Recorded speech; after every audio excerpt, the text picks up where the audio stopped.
Blake Shelton. Blake, what's up, buddy? Hey, Bobby. I don't know why that's just funny. I don't know why. I just feel like there's always something, like he's ready to pounce on me with something.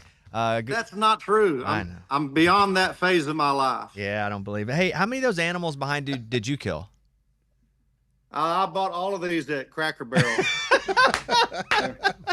they were having a little clearance. Look at our clothes. I know that this is on the radio, but for the people at home, we both have our little patches. Yeah, what's your today. patch? Mine's a Chicago Cubs patch, though. What's your patch? I've got my ranch logo. I thought I'd match, for the interview today. I got my cap and then the patch on my shirt. Look like I work here, don't I? What's the deal with the logo? Did you have somebody come in and design that for you, or where did that logo come from?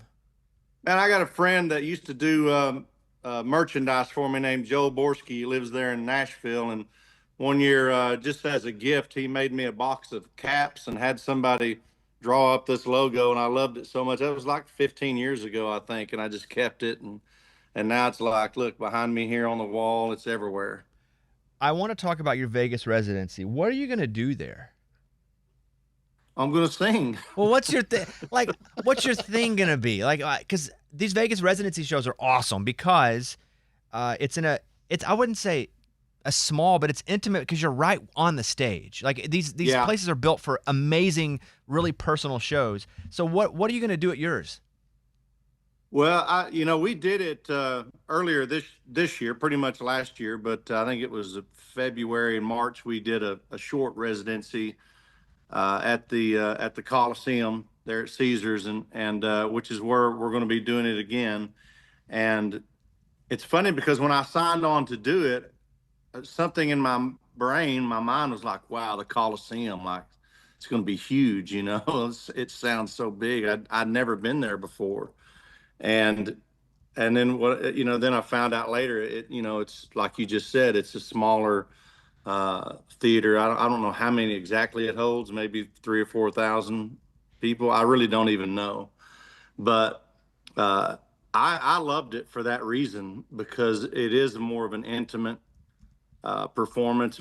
By the end of the night, I mean, I literally recognize people in the audience. It's like you've been singing to them all night. You know which couple's in a fight and who's already drunk, and like you're that close to them, and a lot of actual conversations and things end up happening from the stage, which you can never do in an arena or at a festival or something. So for that reason, it's been one of my favorite experiences as an entertainer that I've had in a long time, since back in the day of playing like a small acoustic show or something, where you're really that intimate and you can tell stories and people listen and respond. It's pretty cool.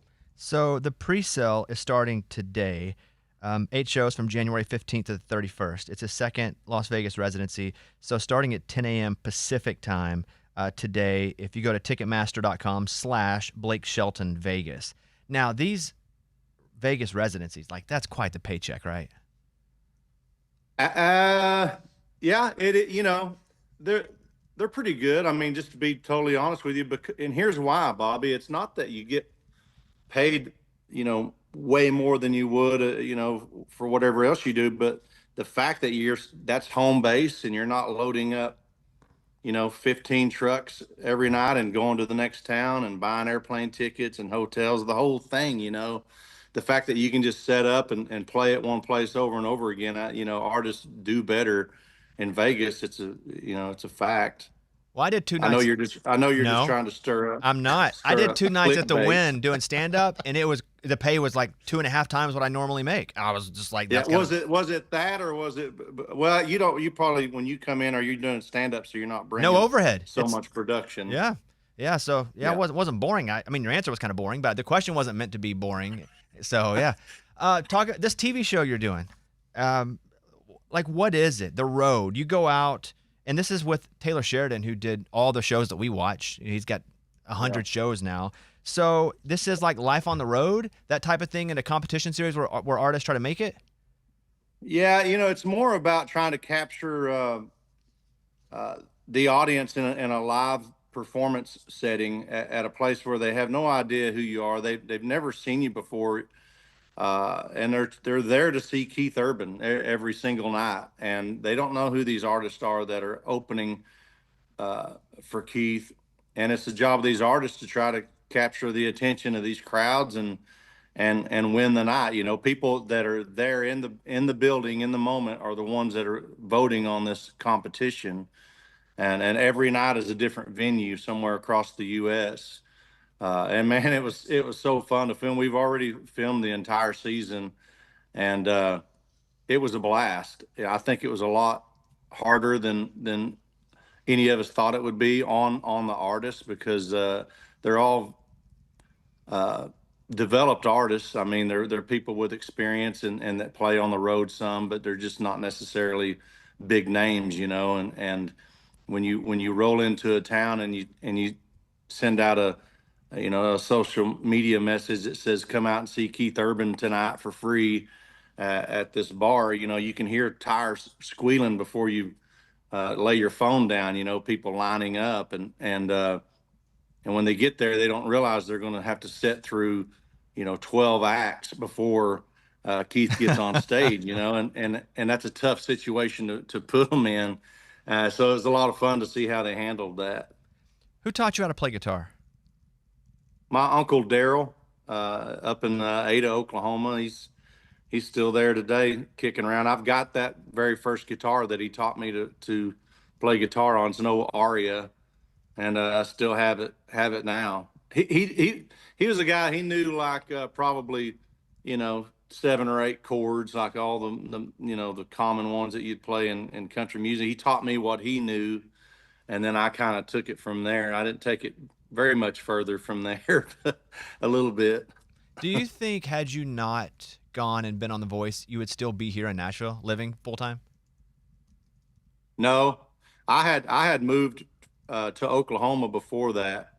Uh, I moved to Oklahoma in 2006, and The Voice came along in 2011, I think. Yeah, I lived in Nashville for 12 years, and I never felt like it was home. I just always wanted to be back in Oklahoma. So I think at the time that I moved back to Oklahoma, I'd had 4 or 5 hits, enough that I felt like I had my foot in the door and I could get away with not living there.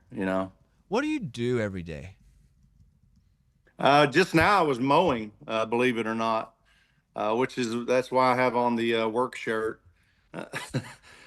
Just getting ready for fall coming in, a lot of brush hogging and things like that. The ranch is starting to look a little raggedy, so I thought I would mow today. You're still mowing. You're not like the foreman. You're actually on it.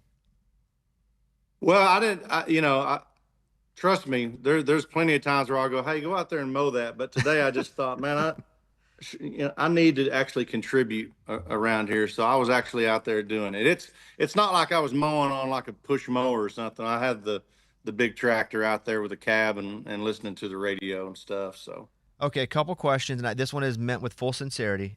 Do you okay. no? I just because I know you're going to think I'm up to something. I'm not. But Okay. do you have a skincare routine? Do you take care of your skin? No, I don't. In fact, I probably should at my age, but I don't. What That's about really all I have to say about what that. about when you like when you wash your hair? Do you have like the dual body wash, hair wash, or do you have specific like fancy hair products? No, I don't have fancy hair products at all. I think whatever is available is what I use. Like I'd never travel with like shampoo because I know there's going to be some hotel brand in the hotel, and that's totally fine with me. I tell you what I do like to do once in a while is I'll get on Amazon or whatever and order a bottle of like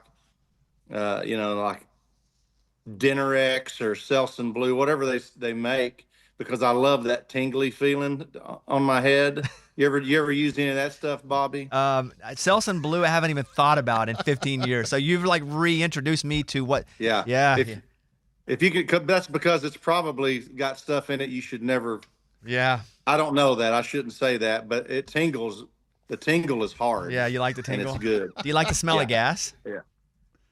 I do. It Yeah. does not bother me if gas gets on me when I'm at the gas station or whatever. I feel like it's like makes me feel like a man, like I did something that day, you know? Let me give you a couple generic music questions that I think our audience would be really curious to know. Okay. What song do you feel like was most instrumental in your success? Well, I guess I would have to say Austin, just only because it was my first single and it was a big record for me, and I think it kept me hanging around even times when I, would have singles come out and not do well. I was still getting a lot of work and stuff because I was the guy that sang Austin. But I also think that Old Red has been very important. I mean, I have a bar and grill chain now because of Old Red, and it's definitely a fan favorite. But Austin, I think I would have to say. What song, when you perform live, does the audience know from the first couple of notes and go crazy? Old Red. It's just got. I don't know what it is about that intro, but they're ready for it and they recognize it. Which of your number one songs were you most reluctant to put out and you were proven wrong? There's a song called "Who Are You When I'm Not Looking," that I was very nervous about. It was such a soft ballad that I was just afraid, you know, I was going to lose my momentum. And I loved the song. I just wasn't sure if it would be a hit or not. Is it true in 2001 you were going to release "I Want to Talk About Me" and Toby ended up getting it?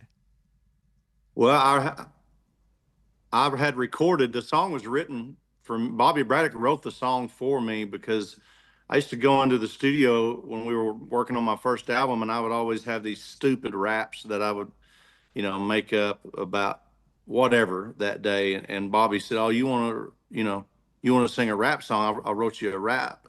And so we recorded the song, and it was going to be on my album.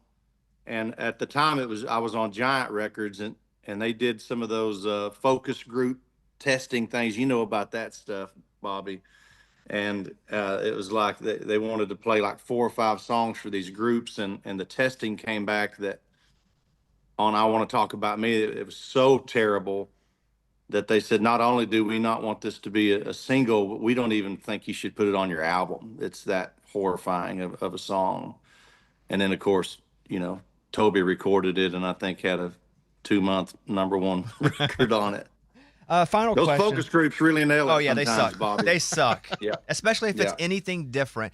It's almost like I think it was Henry Ford was like, if you ask people, they would just say they wanted a faster horse instead of the car. And that's a bit of what I feel about focus groups. Like they're only answering questions based on what they already know, not on what That's is. exactly it. Yeah. They like what they know. Yeah. They don't know what they like. Yeah. Okay. Tell me about "Stay Country or Die Trying." I've got this new album out, and it's our second single off of the album. And I've got this thing where I can't get past some of those old Alabama records, and I'm quite a bit of a copycat sometimes when I make my records, because I always want to end up putting something on my records that's like something my heroes did, and for me that always goes back to maybe Travis Tritt or Alabama or Earl Thomas Conley or Mark Carley, some of these people, and I come up with these records that I think, oh, they would have done that. And "Stay Country or Die Trying" is a little bit of that, especially the intro of the song is I always think, I imagine that I was in Alabama uh, when that song comes on. BlakeShelton.com to get tickets, the pre-sale tickets for his Las Vegas residency up today. Blake, really appreciate the time. Good to see you again, buddy, and hopefully I'll see you around here soon. Thank you, buddy. Thanks for always making time for me. Yeah, it's real hard to make time for Blake Shelton, the most famous man in country music. Yeah. You look incredible, by the way. No skincare routine. Yeah. I don't even wash my face. Hey, get you some Selsun Blue. Trust me, it feels good. All right, the tingle is hard. See you, buddy. It's a Bobby Bones Show.